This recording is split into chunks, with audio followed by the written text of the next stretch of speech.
Assalamualaikum warahmatullahi wabarakatuh. Yang terhormat Ibu Reni Indrayanti, yang terhormat Bapak Ibu dosen Biologi UNJ, yang terhormat Panitia Biologi Sharing Bapak Isninur, rekan saya Dita Ervianti sebagai pembicara selanjutnya, rekan-rekan alumni dan mahasiswa Prodi Biologi yang saya banggakan, salam kenal untuk semuanya. Saya mau ucapkan terima kasih kepada panitia karena sudah dikasih kesempatan untuk sharing, berbagi ilmu dan pengalaman dan belajar bersama. Pada kesempatan ini saya akan membahas mengenai IVF atau in vitro fertilization. Apa sih IVF itu? Yang sering dikenal adalah bayi tabung. Bahasa medisnya adalah in vitro fertilization. Itu adalah sebuah teknologi kesehatan untuk membantu kerja reproduksi. Nah, IVF ini merupakan alternatif program kehamilan bagi pasangan suami istri yang mengalami masalah kesuburan. Nah, cara kerjanya itu dengan yaitu dari sel telur digabung dengan sperma di luar tubuh, yakni di sebuah wadah atau diskultur yang dikerjakan di laboratorium tentunya. Nah, setelah terjadi pembuahan sel telur oleh sperma, embrio kemudian kembali dimasukkan ke dalam rahim calon ibu sehingga janin itu akan berkembang sampai dengan melahirkan. Nah, kemudian siapa sih yang memerlukan IVF itu? IVF ini digunakan oleh pasangan suami istri yang mengalami ketidaksuburan pada keadaan.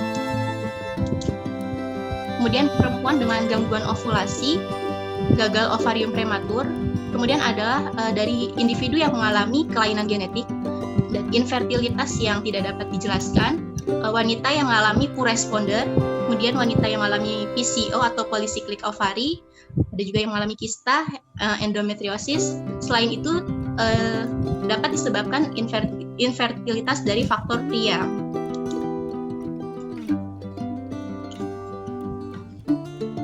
Nah, dari diagram ini kita bisa lihat bahwa 1 dari 8 pasangan ini mengalami kesulitan untuk hamil.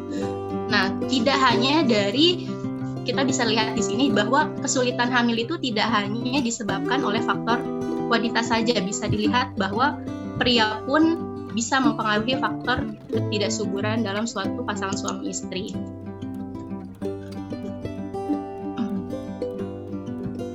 Nah, untuk di laboratorium IVF itu sendiri, saya akan menjelaskan sebelumnya mengenai IVF laboratori. Jadi yang bertanggung jawab di laboratori IVF ini adalah embriologis, yang dimana latar belakang pendidikan embriologis ini ada dari dokter hewan, sarjana biologi, dari magister biomedik, ada dari biologi reproduksi. Dan embriologis ini harus memiliki jiwa sebagai saintis yang hatinya senang dengan pekerjaan laboratorium. Jadi maksudnya walaupun kita sesama-sama orang biologi, tidak semua orang biologi yang senang dengan pekerjaan di lab. Ada juga orang biologi yang senang dengan pekerjaan di lapangan. Jadi kalau misalnya orang yang senang di lapangan ditaruh di dalam lab, nah berarti hatinya itu tidak sesuai kan. Jadi harus yang memiliki jiwa dan yang pekerjaannya senang dengan di laboratorium. Nah, job desk yang dari embriologis ini merawat, menjaga dan memantau perkembangan embrio pasien IVF mulai dari tindakan ovul sampai dengan embrio transfer. Kemudian merawat embrio pasien yang di freezing embrio. Kemudian mampu mengerjakan analisis sperma dengan baik, memastikan ruang kerja dan instrumen agar tetap steril, menyiapkan dan mengelola pemakaian alat bahan lab sebaik mungkin, sebagai contohnya medium, alat, kemudian mengontrol semua alat lab bekerja dengan baik dan sesuai SOP, dan melakukan kalibrasi berkala. Nah, dari organisasi embriologis ini kita masuk ada yang namanya ISHE, itu Indonesian Society of Human Embryology. kemudian ada POGI, Perkumpulan Obstetri dan Ginekologi Indonesia, ada Perfitri, Perhimpunan Fertilisasi In Vitro Indonesia, dan Aspire, itu untuk Asia Tenggara. Nah, untuk laboratori IVF ini, ruangannya tuh ada apa aja sih? Nah, ada ruangan untuk tindakan IVF, ada lab IVF-nya sendiri, ada lab andrologi, ada kamar operasi, ruang tank embrio dan sperma, ruang gas, ruang BHP, dan tempat pencucian alat dan bahan. Untuk ruang tindakan IVF, ini kita bisa lihat ada gambarnya untuk ruang tindakan IVF. Untuk tindakannya itu yang dilakukan di sini adalah OPU. OPU itu adalah ovum pick up atau pengambilan sel telur. Kemudian ET atau embryo transfer, ada juga FET, frozen embryo transfer. Kemudian ada ruang tindakan IVF untuk kamar operasi. Nah, kamar operasi ini dilakukan untuk tindakan mesatese. Mesatese itu operasi untuk pasien yang mengalami kasus azoospermia. Jadi laki-laki yang tidak ada sperma pada cairan semennya, itu kita lakukan operasi. Nah, tugas embriologis itu mengecek ada tidaknya sperma dari sampel hasil operasi mesatese dan melakukan analisis sperma untuk ICSI. Lalu kita bisa lihat gambaran di sini untuk lab IVF-nya. Lab IVF-nya ini ada ruang kerja. Ruang kerjanya bisa kita lihat di sini. Dan ini adalah alat mikromanipulator namanya. Alat ini digunakan untuk ICSI. Jadi mikroskop yang khusus digunakan untuk IVF. Jadi di sini ada untuk jarumnya, yang satu ini jarum untuk menghandling oosit, yang satu ini untuk mengambil sperma.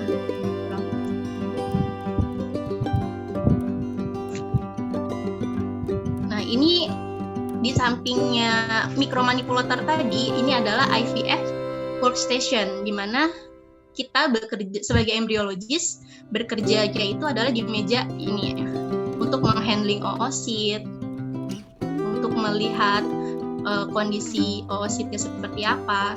Nah, ini juga ada transfer box, itu penghubung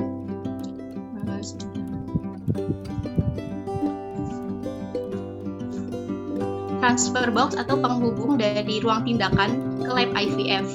Di sini itu untuk meletakkan sampel-sampel darah pada saat OPU. Kemudian di sini ada alat-alatnya, holder dan denuding, alat untuk handling embrio. Nah, di sini juga kita menggunakan inkubator triple gas yang fungsinya untuk tempat menyimpan kultur embrio. Di sini ada 6 chamber, di mana masing-masing chamber ini bisa diisi untuk satu pasien. Nah, untuk isinya kurang lebih seperti ini. Nah, kemudian ada juga inkubator triple gas. Dan ini untuk tempat penyimpanan medium dan alat, dan ini ada oven. Kemudian kita menggunakan pipette Evandrov untuk membuat medium, mengambil sampel sperma. Selain itu ada lab andrologi. Nah, lab andrologi ini digunakan untuk tempat pengerjaan sperma. Kemudian ada ruang penyimpanan. Di sini kita bisa lihat ada tank-tank. Ini adalah tank embrio yang sudah dibekukan di dalam liquid nitrogen. Jadi disimpannya di sini. Dan yang pasti kita harus mempunyai lemari pendingin untuk tempat penyimpanan medium. Nah, selanjutnya saya akan menjelaskan tentang bagaimana sih proses IVF itu. Tahap yang pertama adalah pemantauan siklus menstruasi pasien oleh OB/GYN. Jadi pasien yang berencana untuk melakukan IVF ini dilakukan pemantauan siklus menstruasi, kemudian biasanya disuruh datang ke OB/GYN itu pada hari kedua haid, di mana akan dilakukan pengecekan hormon dan USG. Kemudian setelah kemudian dilakukan stimulasi. Nah, stimulasi ini dilakukan dengan menyuntikkan banyak ya, obatnya sih banyak, penyuntikan berbagai obat-obatan ke rahim yang bertujuan agar oosit itu berkembang dan didapatkan oosit yang kualitasnya bagus. Penyuntikan ini dilakukan selama 10 sampai 12 hari. Nah, di hari ke-13 atau ke-14 kita lakukan yaitu pengambilan sel telur atau OVU. Setelah itu pengambilan sperma. Jadi pada saat OVU dilakukan paginya, pada hari H OVU dilakukan paginya, misalnya jam 6 pagi OVU dilakukan, kemudian sekitar jam 8 kita akan meminta suami pasien untuk mengeluarkan sperma.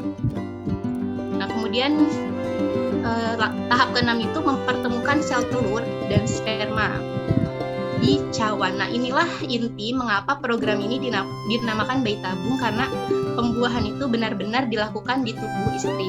Yang seharusnya adalah pembuahan atau fertilisasi itu terjadi di tuba falopi, tapi ini dilakukan di cawan Petri. Kemudian yang ketujuh adalah menanam sel telur yang sudah dibuahi atau embrio ke dalam rahim. Setelah itu menunggu selama 14 hari untuk pengecekan beta HCG. Jadi ketahuan pasien di sini hamil atau tidak. Yang tadi adalah tahapan IVF. Nah, setelah pada hari H di IVF laboratori ini kerja embryologis itu mulai dari awal adalah ovum pick up atau memetik oosit. Kemudian oosit itu didenudasi atau dibersihkan, biasa atau denudasi. Kemudian kita ada analisis sperma. Selanjutnya kita lakukan ICSI atau intracytoplasmic sperm injection. Lalu embrio dikultur 3-5 hari di inkubator. Dan yang terakhir ada dilakukan embrio transfer. Embrio transfer ini jadi misalnya satu pasien ini didapatkan 10 embrio. Tidak semua embrio itu kita masukkan ke dalam rahim tentunya. Jadi hanya embrio yang kualitasnya bagus yang kita transfer ke dalam rahim. Dan di transfernya ini sekitar hanya 1-3 embrio berdasarkan usia. Jadi jika usia pasien masih sekitar 20 tahun ke atas, di bawah 30 biasanya kita transfer 1 atau 2 embrio. Jika usianya di atas 37 tahun biasanya kita transfer 3 embrio. Nah, untuk embrio sisanya itu kita lakukan freezing.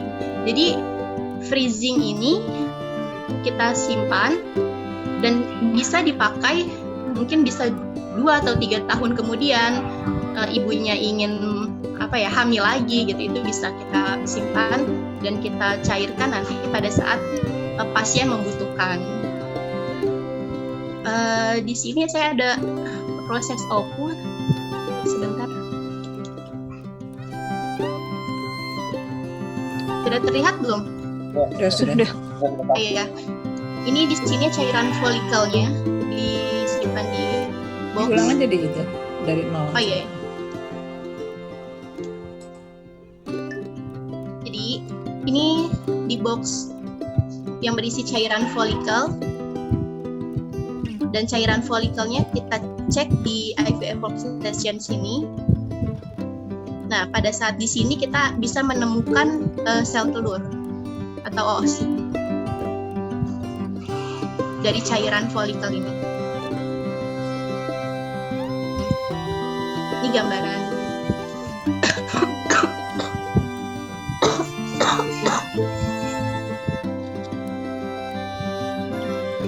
Ketika nanti sudah didapatkan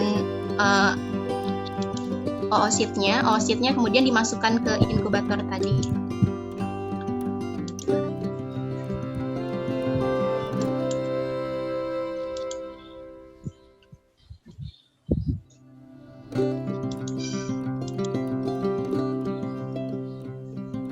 Ini gambaran proses OVU, dan biasanya kita melakukan OVU itu kondisi lampunya itu dimatikan, diasumsikan agar oosit ini tidak stres ya, ibaratnya di dalam rahim itu kan kondisinya gelap. Jadi kita menyamakan lah kondisi lingkungan sekitarnya, kita gelapkan juga. Nah, ini kita handling oosit. Nah, kemudian tadi kan ada ketika misalnya OKU jam 6, sekitar jam 8 itu suami pasien itu mengeluarkan sperma. Kemudian kita olah, dan setelah kita olah itu nanti akan didapatkan gambarannya seperti ini.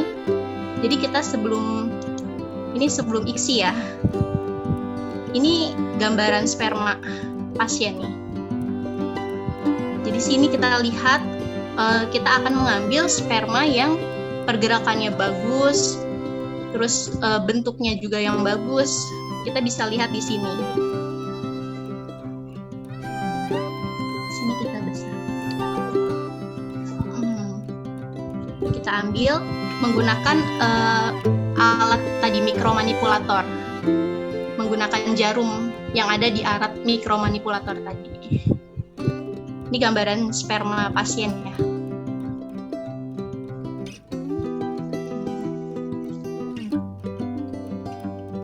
Nah, setelah sperma yang tadi kita pilih sudah didapatkan, kemudian kita akan melakukan proses ICSI. Nah, ICSI ini adalah inti di mana IVF ini dilakukan menggabungkan sel telur dan sperma dengan bantuan teknologi. ICSI itu intracytoplasmic sperm injection.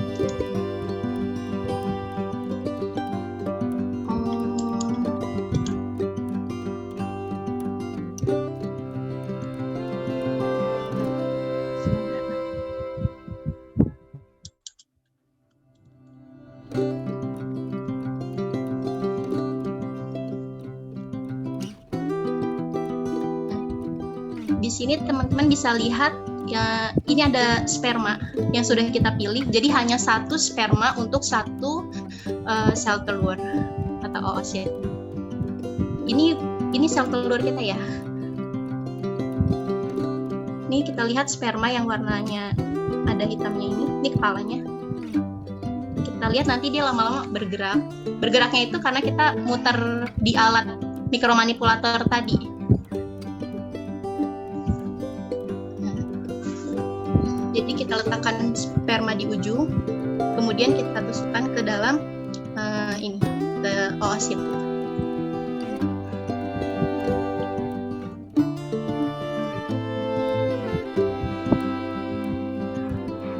Setelah kita tarik ke belakang sebentar, kemudian kita masukkan lagi. Kita lihat sampai spermanya masuk.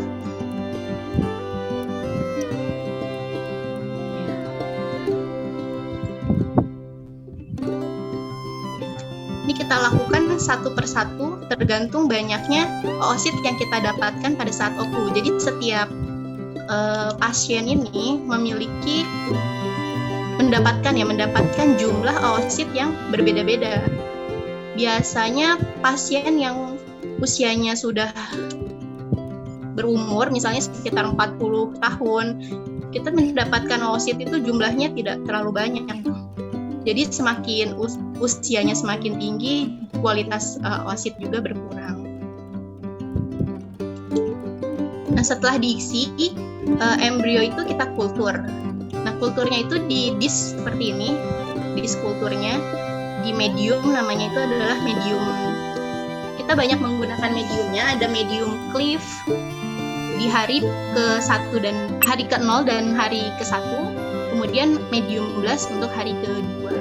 Ini gambarannya saja ya. Jadi embrio ini ada di dalam drop-drop yang ada di disk ini. Dikultur sampai 3-5 hari. Dan ini kita lihat misalnya pada saat OKU, ini oositnya bentuknya seperti ini di H0. Kemudian setelah diiksi, kita kultur embrionya dan dimasukkan ke dalam inkubator triple gas. Kemudian keesokan harinya kita cek, itu sekitar 16 jam, 16 sampai 18 jam kita cek. Kemudian pada saat kita mengecek, kita bisa melihat apakah oosit tadi terfertilisasi. Nah, ketika terfertilisasi, di sini kita bisa lihat 2 PN atau 2 pronukleus. Di sini kita bisa lihat 2 PN. Kemudian ini hari pertama. Keesokan harinya kita lihat hari kedua 2 PN tadi berkembang menjadi 4 sel, kemudian berkembang menjadi 8 sel, kemudian berkembang jadi embrio yang early blastosis, sampai hari kelima embrio expanded blastosis. Ini yang kualitasnya bagus. Nah, selain kita memantau manual, ada juga alat yang inkubator yang sudah terhubung oleh kamera. Jadi kita tidak perlu memantau manual, moto menggunakan mikroskop moto manual ya. Jadi kita bisa memantaunya hanya dari komputer saja. Sini kita bisa lihat.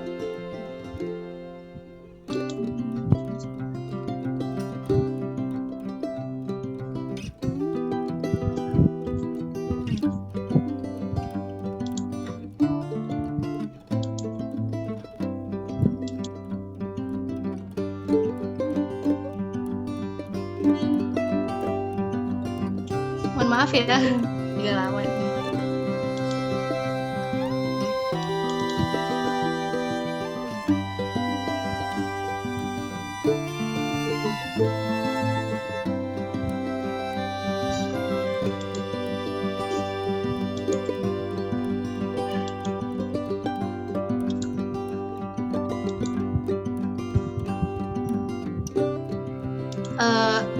Mungkin next aja ya, ini videonya saya nggak tahu keselip di mana nih.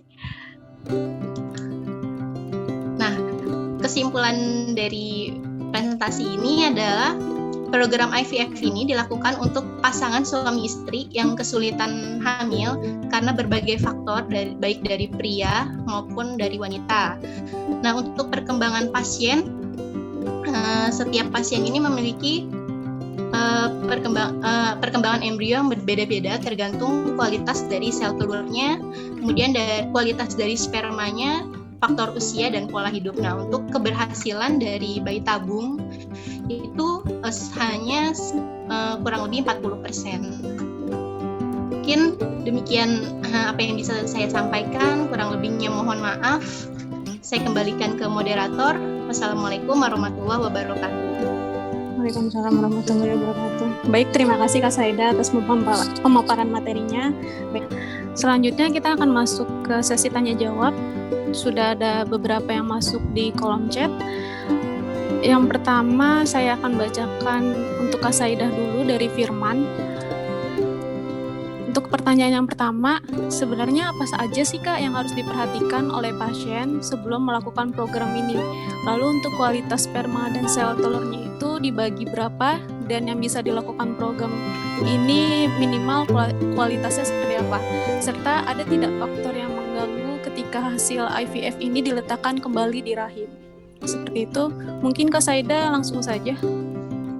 Firman, pertanyaannya borongan ya.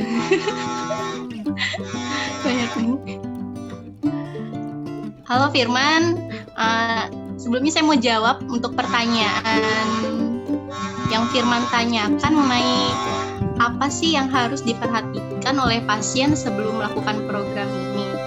Yang pastinya kita harus melakukan pola hidup sehat dengan nutrisi yang baik. Kemudian itu untuk suami istri ya. Kemudian olahraga yang teratur dan stop rokok, alkohol, dan menjaga berat badan ideal. Menjaga berat badan ideal ini agar pada saat tindakan itu, kalau misalnya berat badannya berlebih, kita dokter obgyn, kemudian perawat itu agak kesulitan kalau pasien yang berat badannya besar.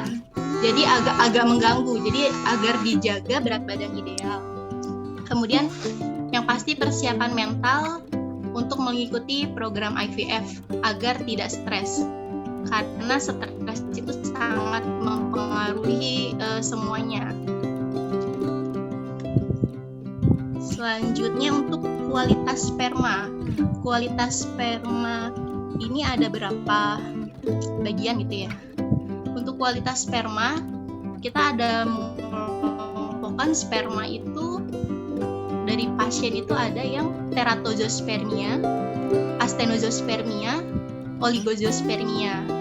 Teratozospermia itu pasien yang memiliki sperma dengan morfologi atau bentuk sperma yang sebagian besar abnormal. Abnormalnya itu dari bagian kepala itu berarti tidak proporsional.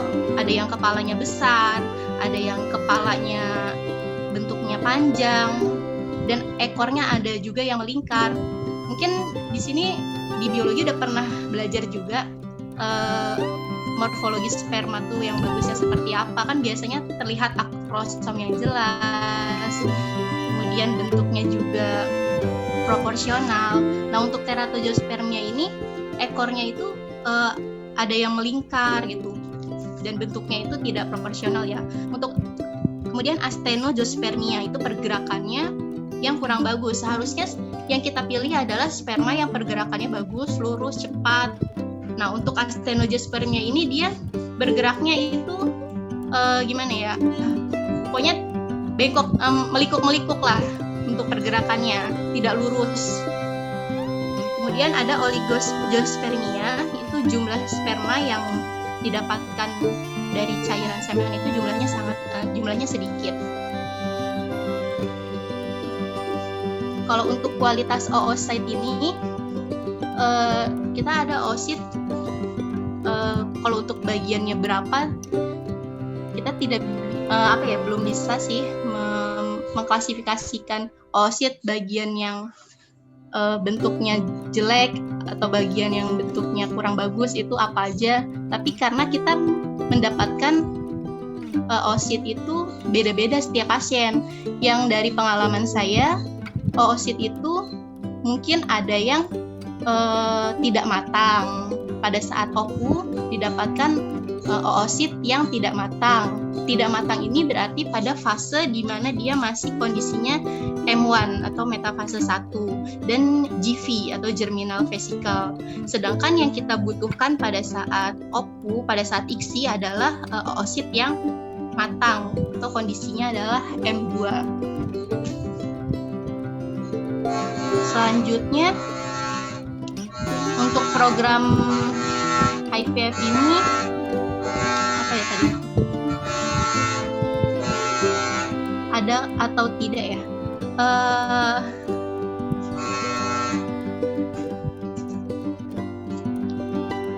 Apa sih ada tidak faktor yang mengganggu ketika hasil IVF ini diletakkan kembali ke rahim?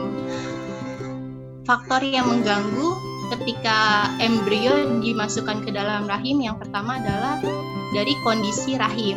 Kalau misalnya pasien ini ada kendala ada polip atau ada cairan di rahimnya, kita sebaiknya menunda embrio transfer. Jadi embrio yang kita dapatkan itu di freezing terlebih dahulu. Kemudian pasien diperbaiki dulu kondisi rahimnya supaya bagus, supaya mungkin ada polip itu dihilangkan terlebih dahulu. Kalau ada cairan hidrosalping namanya, itu bisa diperbaiki dulu lah, diobati.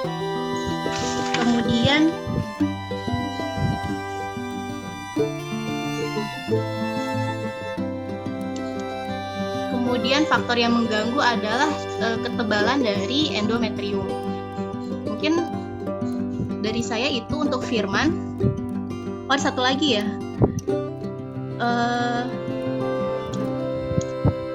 Ini dari Firman dulu ya, Kak? Iya, untuk kualitas sperma dan sel telur itu kualitas minimalnya yang seperti apa katanya, Firman?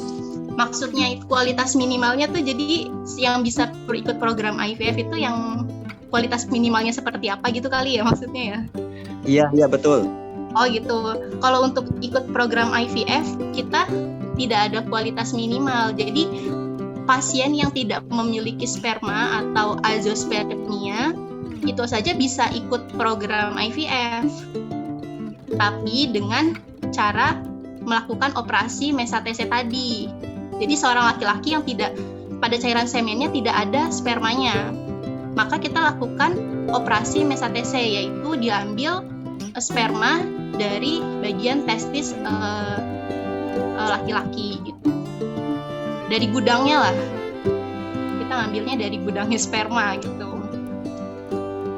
Jadi tidak ada sih batas minimal.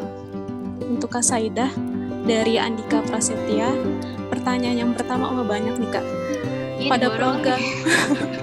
Pada program IVF, apakah ada keadaan di mana istri atau suami sama sekali tidak dapat diambil oosit atau spermanya sehingga tidak dapat dilakukan? Untuk pertanyaan yang kedua, apakah ada keadaan di mana rahim ibu tidak dapat digunakan untuk kehamilan sehingga digunakan rahim ibu lainnya?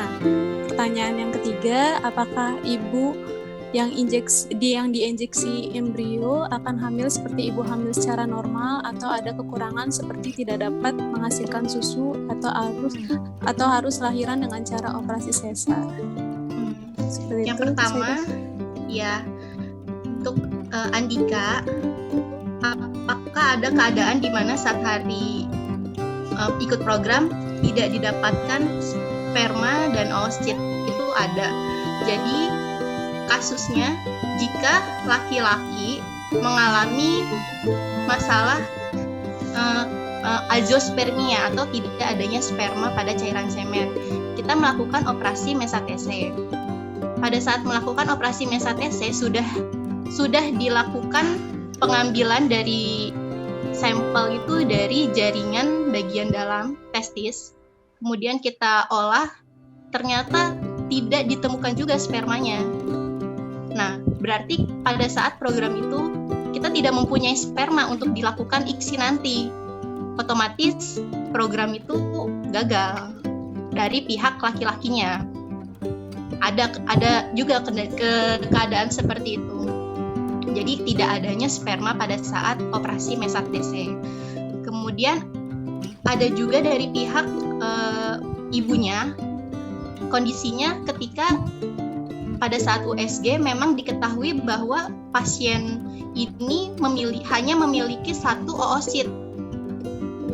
Biasanya kita didapatkan oosit itu memang tergantung usia. Dan untuk usia yang di atas 40 tahun dan kondisinya adalah poor responder, kita biasanya hanya mendapatkan oosit itu kalau tidak 1 sampai 5 lah paling banyak. Kemudian sebelum dilakukan OPU, pasien sudah di USG dan terlihat hanya ada satu oosit misalnya. Setelah dilakukan OPU, kita cek di cairan folikel tadi, ternyata tidak ada, kita tidak mendapatkan oosit. Otomatis program IVF ini gagal. Itu yang pertanyaan pertama. Untuk pertanyaan kedua, apakah ada keadaan di mana rahim ibu tidak dapat digunakan untuk kehamilan sehingga digunakan rahim ibu lainnya? Untuk ini tidak boleh, ya Andika. Jadi untuk bayi tabung di Indonesia hanya diperbolehkan yang suami istri, tidak boleh minjam rahim, tidak boleh donor sperma, itu tidak boleh dan dilarang. Dalam Islam juga tidak boleh. Untuk di luar mungkin ada, tapi untuk di Indonesia kita tidak melakukan itu. Jadi harus embrio istri adalah rahim istrinya gitu. Kemudian pertanyaan ketiga, apakah ibu yang diinjeksi embrio akan hamil seperti ibu hamil secara normal? Jawabannya iya. Jadi hamilnya itu hamil normal. Jadi embrio yang dimasukkan itu kan pada saat tahapan dia blastosis. Ketika dia blastosis, hari kelima tadi embrio dimasukkan ke dalam rahim dan embrio nanti yang akan mencari sendiri tempatnya dia melekat di mana gitu. Ketika embrio tadi melekat dan berkembang, nah embrio itu akan berkembang menjadi janin dan seperti orang yang hamil seperti biasanya, seperti yang normalnya, dia berkembang terus sampai sebulan, sampai akhirnya melahirkan. Dan untuk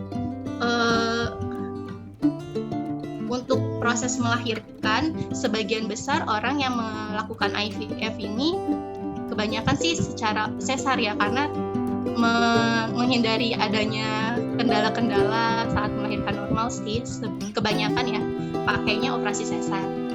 Kalau untuk menghasilkan susu setelah melahirkan, orang yang melahirkan otomatis bisa menghasilkan susu pada payudaranya ibunya gitu. Kurang lebih seperti itu untuk Andika. Untuk Kak Saidah ada pertanyaan dari Kak Putri Diana atau Kak Pidi. Pertanyaan yang pertama, saat pasien atau suami dinyatakan azoospermae, apakah melewati tahap screening lanjutan untuk menentukan pasien tersebut tetap dilanjutkan program IVF-nya, karena yang salah satu penyebab azoospermae-nya adalah mikrodilesi pada pasien tersebut. Lalu yang kedua, bagaimana proses pergantian medium saat inkubasi embrio? Silakan Kak Saidah. Untuk KPD, saat pasien dinyatakan azoospermia, apakah melewati tahap screening lanjutan? Untuk itu saya belum tahu ya prosesnya untuk azoospermia itu selanjutnya seperti apa, karena yang bagian embriologis itu hanya melihat ada tidaknya sampel sperma dari pasien azoospermia. Jadi saya kurang tahu juga kalau untuk screening lanjutannya seperti apa. Dan yang kedua, bagaimana proses pergantian medium saat inkubasi embrio. Jadi medium yang digunakan untuk embrio itu ada medium hari ke-0 pada saat kopu, dan hari pertama kita menggunakan medium namanya Cliff. Untuk setiap medium kita membuatnya adalah 1 hari sebelum medium itu sebelum embrio itu diganti. Jadi H-1 ya pembuatan mediumnya. Ketika sudah dimasuk ke medium yang kita buat H-1 tadi, kemudian kita taruh di inkubator, keesokan harinya kita mengganti medium, ya kita mengeluarkan diskultur tadi yang ada di miri, yang ada di inkubator tadi, kita keluarkan, kita letakkan di meja workstation. Kemudian embrio tadi kita ambil menggunakan pipet namanya kita denuding. Mengambil embrio tadi menggunakan denuding, dan kita pindahkan ke medium baru yang kemarin kita buat. Gitu, seperti itu sih. Bagaimana Kak Pidi? Jelas tidak ya? Halo Kak Pidi. Mudah-mudahan jelas ya Kak ya. Nanti bisa diinin lagi sama Kak Pidinya. Iya. Oh iya, ini ada pertanyaan dari Bu Yani nih. Untuk Kak Saidah juga. Assalamualaikum. Yang pertama. Bu Yani. Waalaikumsalam. Hai, Saidah. Silakan. Leni silakan. Yang pertama, Ibu nih tadi dijelaskan setiap orang akan menghasilkan jumlah ovum berbeda. Apakah semuanya akan dilakukan fertilisasi atau ada standar maksimal untuk setiap orang berapa jumlah ovum yang digunakan? Lalu yang kedua, berdasarkan pengalaman selama bekerja di lab IVF, dari jumlah pasien atau klien yang diterima, berapa persen keberhasilan yang diperoleh pada treatment yang pertama? Seperti itu Kak Saidah. Terima kasih Bu Yani atas pertanyaannya. Mencoba menjawab. Apakah semuanya akan dilakukan fertilisasi standar maksimal untuk setiap orang, yang berapa jumlah ovum yang digunakan? Kalau untuk di sini kita hanya mendapatkan, tidak ada ya Bu ya. Jadi kita embriologis ini mendapatkan oosit berdasarkan dari folikel yang Opjin ambil. Jadi Opjin mengambil cairan folikel tadi yang ada oositnya, dan itu kita tidak bisa menentukan. Embriologis hanya minta 10 atau apa, itu tidak. Jadi yang mengetahui adalah Opjinnya. Ketika dilihat di USG oositnya ada, kemudian dipetik, diambil sampai kalau dan yang diambil juga yang bentuknya yang ukurannya besar. Diasumsikan yang ukurannya besar tadi oositnya itu matang dan bisa kita lakukan ICSI. Kalau misalnya juga ada yang Opjin tetap mengambil oosit folikelnya yang kecil-kecil, tetap juga diambil. Jadi tergantung Opjinnya ya Bu. Namun pada saat dilakukan hiase atau didenudasi ternyata oosit tadi tidak matang, kita bisa melakukan ICSI susulan, yaitu keesokannya apakah oosit ini berkembang dari yang tadinya GV dan M1 akan berkembang menjadi M2 di mana bisa terlihat polar body. Nah, itu bisa kita ICSI susulan. Namun tentunya kualitasnya memang kurang bagus dibandingkan yang kita dapatkan oosit yang matang. Jadi maksud saya kalau misalnya untuk melakukan itu ada harga tertentu kan, harus bayar sekian, itu tergantung pada orang masing-masing kan ya. Jadi oositnya nanti tergantung dari kesehatan masing-masing orang tersebut dan tadi usia juga mempengaruhi gitu ya. Jadi tidak dilihat harga itu tidak dilihat dari berapa banyak yang dilakukan, tidak ya? Tidak Bu, kalau untuk IVF tidak semakin banyak oosit yang didapatkan harganya semakin mahal, tidak. Kalau di klinik saya ya. Kalau yang di klinik saya, kalau yang pasiennya misalnya hanya satu oosit harganya lebih murah, itu tidak. Jadi harga itu berdasarkan obat-obatan yang dipakai pasien. Kalau untuk tindakan sendiri harganya sudah di paket, udah harga paket standar untuk tindakan gitu. Kecuali beda lagi kasusnya jika pasien ingin embrio yang didapatkan tadi dilakukan PGS. PGS itu pre-genetic testing, di mana bisa terlihat apakah embrio itu normal atau tidak, dan embrio itu laki-laki atau perempuan. Nah, itu ada harga tertentu. Jadi setiap embrio itu berapa puluh juta itu ada harga tertentu. Itu tidak wajib terserah kepada. Itu tidak wajib, terserah pasien gitu. Baik. Ya, silakan. Ya, Saida, assalamualaikum. Nyambung yang kedua sebentar Saida, yang kedua tadi kalau berapa persen yang berhasil kalau misalnya seseorang itu pertama kali treatment, tingkat keberhasilannya biasanya berapa persen? Untuk di klinik saya sih keberhasilannya sekitar 40 sampai 50%. 40 sampai 50%. Dari jumlah pasien yang berhasil pada treatment pertama. Dari kalau jumlah pasien sekitar. Kalau tidak berhasil, ya ada tawaran untuk gratis kedua apa enggak? Kalau tidak berhasil, enggak. Tidak ada garansi uang kembali. Maaf. Makasih. Jadi, ya sama-sama Ibu. Tidak ada garansi uang kembali kalau gagal. Oh gitu. Oh baik. Iya, terima kasih Kak Saida dan Bu Yani. Lalu iya Ibu. Saya nyambung dong. Oh Bu Elsa. Ya. Assalamualaikum Bu Elsa. Salam Saida. Dulu kan tadi kan disampaikan ada azoospermi, ada teratozospermi. Iya. Nah, itu kan umpamanya yang bermasalah itu adalah pada laki-lakinya. Nah, sekarang kan waktu itu ada satu wacana ya, waktu itu saya masih kuliah itu ada wacana nanti ya untuk keberhasilan dari suatu in vitro fertilisasi atau IVF tersebut itu bagaimana caranya kalau misalkan langsung ke spermatidnya. Jadi kan ada spermiogenesis ya, dari spermatid menjadi spermatozoa. Nah, pada kasus-kasus tertentu itu ternyata azoospermi ya, atau mungkin dia mengalami teratozospermi gitu ya. Nah, pernah nggak dilakukan di situ langsung masuk ke spermatid? Karena waktu berapa puluh tahun yang lalu saya waktu kuliah itu ada nanti sampai wacananya nanti pada proses spermatidnya yang diambil gitu. Nah, pernah nggak seperti itu kasus yang ditemukan? Iya.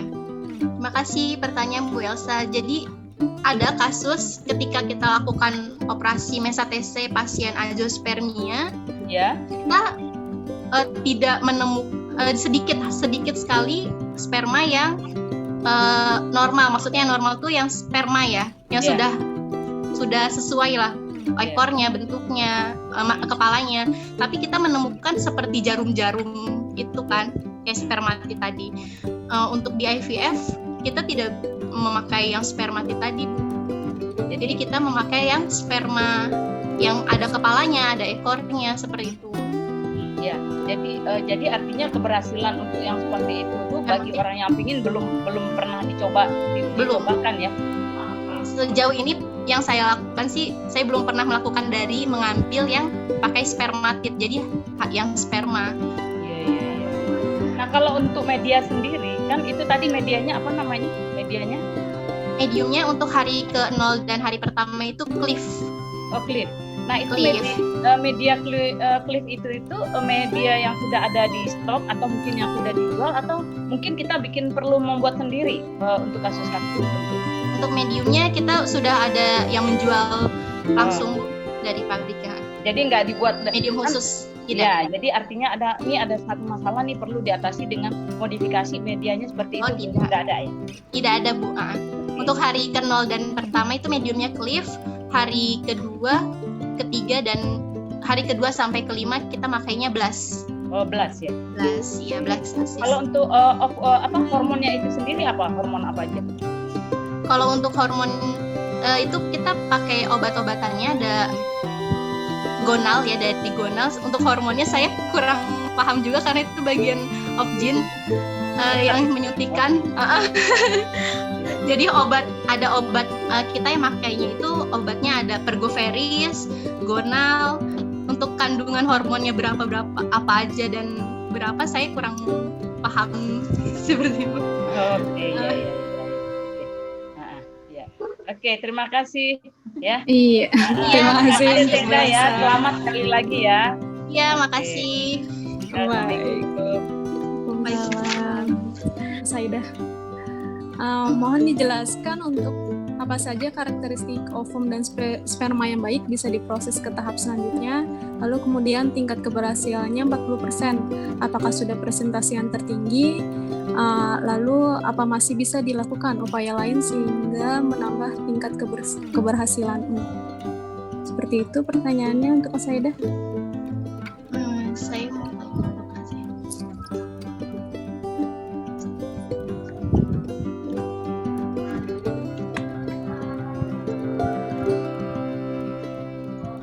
maksudnya untuk apa saja karakteristik ovum dan sperma yang baik? Iya. Maksudnya gimana? Karakteristik ovum dan sperma yang baik atau kemungkinan tingkat keberhasilannya 40%. Kalau jadi kalau untuk ovum yang baik itu kan ada skor kualitasnya itu loh, itu Saidah ada skornya 1 sampai 5. Nah, ciri yang oosit yang skor 5 seperti apa, 4 seperti apa, mungkin 3 dan 2. Nah, itu ada kriteria oosit seperti itu. Iya. Mungkin seperti yang tadi sudah saya sampaikan, jadi oosit yang kualitasnya baik yang bisa diisi adalah yang matang, yang kondisinya M2, metafase 2, dia terlihat polar body. Kalau untuk sperma, sama yang tadi sudah jelaskan juga, yang pastinya yang kepalanya morfologinya bagus, terlihat akrosom. Dan untuk tingkat keberhasilan 40% tersebut, apakah sudah presentasi tertinggi? Kita pernah sampai 50% lebih sih pernah. Jadi nggak tertinggi 40 ya. Pernah 50% lebih.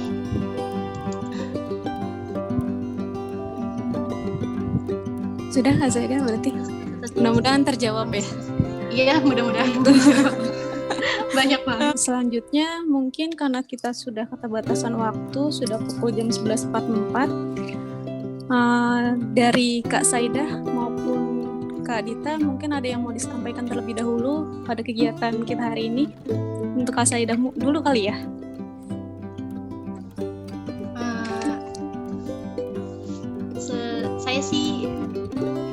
Saya mengucapkan terima kasih banyak kepada Bapak Ibu dosen UNJ karena ilmu yang sudah diberikan yang luar biasa. Alhamdulillah bermanfaat untuk pekerjaan saya saat ini, dari praktikum-praktikum waktu kuliah. Itu alhamdulillah bermanfaat dan ilmu-ilmu yang luar biasa. Semoga Bapak Ibu dosen selalu diberikan kesehatan, dan terima kasih banyak untuk panitia. Semoga semakin jaya UNJ, biologi UNJ. Terima kasih ya Bu.